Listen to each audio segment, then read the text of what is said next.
So for all of my college basketball watchers, you guys already know the Final Four is finally here. After a long season of college basketball, the Final Four is here. And of course, you already know I had to do a video on it. I had to predict the Final Four. I didn't even do my bracket video this year, which is a rarity. However, Final Four video, it's coming strictly for this reason. Now, of course, before I get right into this video, make sure to like, subscribe, turn the notification bell. You guys help me out a little bit. And without further ado, let's get right into the video. Now, of course, I'm going to start off with the game that everybody wants to know about, Duke versus North Carolina. I'm going to start off with Duke. They have Paolo Banchero, a guy who is leading the team in scoring and rebounding, is a top 3 draft prospect. Wendell Moore, he shot very efficiently during March Madness. Mark Williams, who's averaging 3.4 blocks per game and is one of the best big men in the entire country. Then you have AJ Griffin, who's shooting 45% from 3 this season. Now, of course, there are a couple of reasons I see Duke winning this game. I think Duke is one of the better teams. They have a really good starting lineup, really, but they're one of the better overall teams in the tournament. They have all the talent in the world. Of course, they also are a very deep team. They don't go too far into their depth. I'd say they run like a 7 to 8 man rotation. However, all of those guys are really good. All those guys are obviously really talented, and it's Duke. You already know that if they need to, they have another player that could just come right back off the bench and drop 20 points if needed. And of course, you have the Coach K magic. It's Coach K's last year coaching for Duke. So is there magic there? Is it just meant to be? Is it in the prophecy for Coach K to win a championship in his last year? Now, of course, I have another plethora of reasons why Duke probably won't win this game. They lost to the same North Carolina team earlier back this season. It was actually in Coach K's last regular season game. So can North Carolina spoil Coach K again during the season? Of course, Trevor Neals, a point guard for Duke, has really been struggling. He has been off. That's all I can say. He's been really off this tournament. I want him to turn it up back into this game. However, it's hard for me to predict that. I can't really see him just automatically getting better. I know that he's a great point guard. I know he's capable of having a good game at any given point. However, throughout the tournament, he's been struggling, and it's quite concerning. And of course, I'm worried if Duke gets forced to shoot. Can their offense really shoot the ball if they are forced? You know what I'm saying? If Duke is forced to go on the outside, because as you guys know, North Carolina has some great guys on the inside. Of course, you have Armando Bacot. He had 22 rebounds a couple of games ago. So Duke is most likely going to have to shoot the ball. And if they cannot make those shots, it's going to be really hard for their offense. And I'm worried that if Duke is forced to shoot on the outside, that their offense will be stagnant and that their offense will basically be held up the entirety of the game. Now, of course, moving on to North Carolina, going to the impact players, Armando Bacot, a guy that I just talked about, he's averaging 16 and 12 for the season and had 22 rebounds and 20 points in a game during March Madness. Of course, Caleb Love had 30 points against UCLA.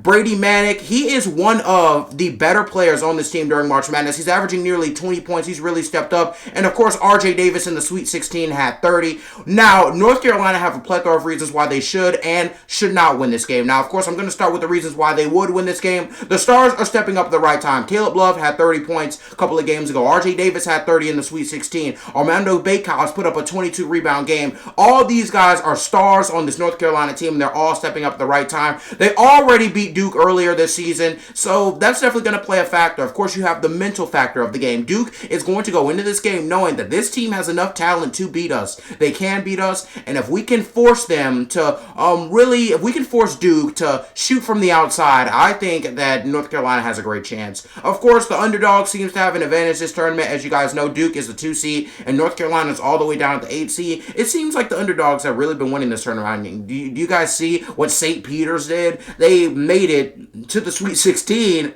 almost to the Elite 8, almost to the Final Four as a 15th seed. It seems like the underdogs have a major advantage during the tournament. And of course, this team is also a very deep team. Now, of course, there are a lot of reasons why this team would not win. Now, the shooting has been very inconsistent for North Carolina, and it's quite concerning because I don't know how they're going to respond if they are forced to shoot either. Of course, I don't know if they can defend Duke if they get hot shooting the ball. Of course, I said earlier about Duke, they can be forced to shoot the ball on the outside, but this team can also get really hot shooting the ball from outside.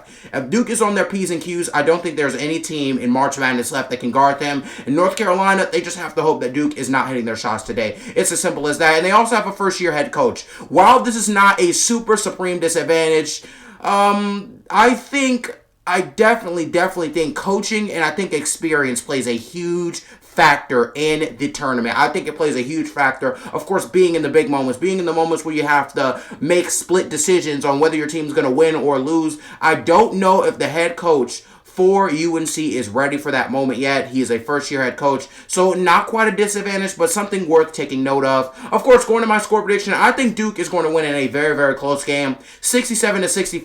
I think this game is going to come down to the wire. It may not be a last-second shot, however, this is going to be one of the more competitive games of the year. I think Coach K advances to the finals. Now, will he win it? I don't know. You're going to have to wait for next video for that. Of course, going to our next Final Four game, and our Final Four game. You guys see what I did there? Final Four? Okay, but either way, Kansas, starting off with them, you have Kansas versus Villanova. I'm going to start off with Kansas. Ochai Agbaji, he is a National Player of the Year candidate, Christian Bond, averaging 14 and 6 this year. He is the team's second option. And of course, you have Remy Martin. I think his ball handling and decision making is pivotal, absolutely pivotal for this basketball team going to the tournament. Now, of course, Kansas, they, in my opinion, have a lot of reasons, probably the most reasons, while they will win this game in advance to the finals. Of course, this team hustles. They get dirty. They're very scrappy. They have a National Player of the Year level player on their hands with Agbaji. Of course, you also have the entire team being very, very good from the three-point arc. You also have two really good post players in Jalen Wilson and David McCormick, and the defense is really, really good. Of course, you also have the guys on the wings. You have the guys on the inside.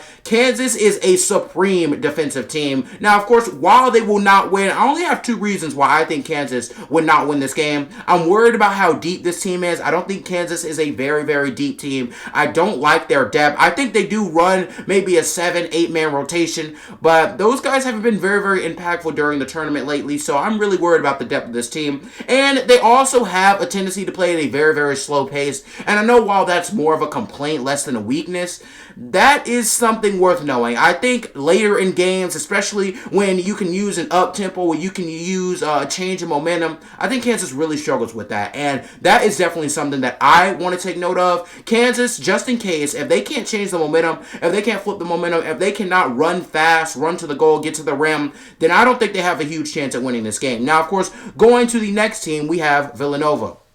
Now, Villanova guard Colin Gillespie, he is one of the better guards left in the tournament. He shoots 40% from three. And the other impact player, Jermaine Samuels, he's averaging 17.5 points per game during the tournament. He's really stepped up. Now, of course, Villanova is also a very solid team. Some reasons they will win. They are also, like Kansas, a super scrappy team. They are very deep, have a deep lineup. They might be the best defensive team in the entirety of the tournament. They are a disciplined team, and the entire team, and by the entire team, I'm not even making this up, you can look at the percentages. This entire team can shoot the ball. So shooting the ball has not been a weakness for Villanova throughout the tournament and throughout the entire season. Now, of course, why Villanova will not win this game, their best player, Colin Gillespie, has really, really been struggling during the tournament. Their bigs are a little bit undersized. Their tallest big being something like 6'8". And this team also does not move the ball a lot. They don't have a lot of assists per game. They average just about 12 assists per game going into this game, so the ball movement might be a little stagnant. And when going into the Final Four, I think ball movement is a key thing. Duke, North Carolina, all these teams, even Kansas, they move the ball very, very well, and it seems like Villanova has that as a weakness, so that is quite concerning for me as a scout looking at Villanova. Now, of course, going to my score prediction for the final game, I actually have Villanova pulling off the upset. I believe this will be a defensive battle. I think Villanova will win this game 57-51 in a game that's going to be very, very scrappy, very, very defensive. It's going to be very, very, very exciting at the same time, but I think a defensive whiz is going to really enjoy this game. I have Villanova pulling off the upset, and of course, in my final game, and in my college basketball championship, it's going to be Duke versus Villanova, a matchup that really probably none of us expected, to be honest. However, without further ado, that's going to be my Final Four predictions. Of course, make sure to like, subscribe, turn on the notification bell. You guys help me out a little bit. Of course, TikTok, Spotify, Instagram, all those links are going to be in the description, so please, I advise you to follow, subscribe, whatever you want to do. But of course, whether you do those or not, I wish you nothing but the best. I wish you stay loved and stay blessed. And without further ado, I'm going to end this video. Thank you for watching. Wanna be rappers, brag about already being the best. I respect many people for the job they've done. Haters full of jealousy is what I like especially. I like a lot of funky men that lack finesse. Wanna be rappers, brag about already being the best. I respect many people for the job they've done. Haters full of jealousy is what I like especially.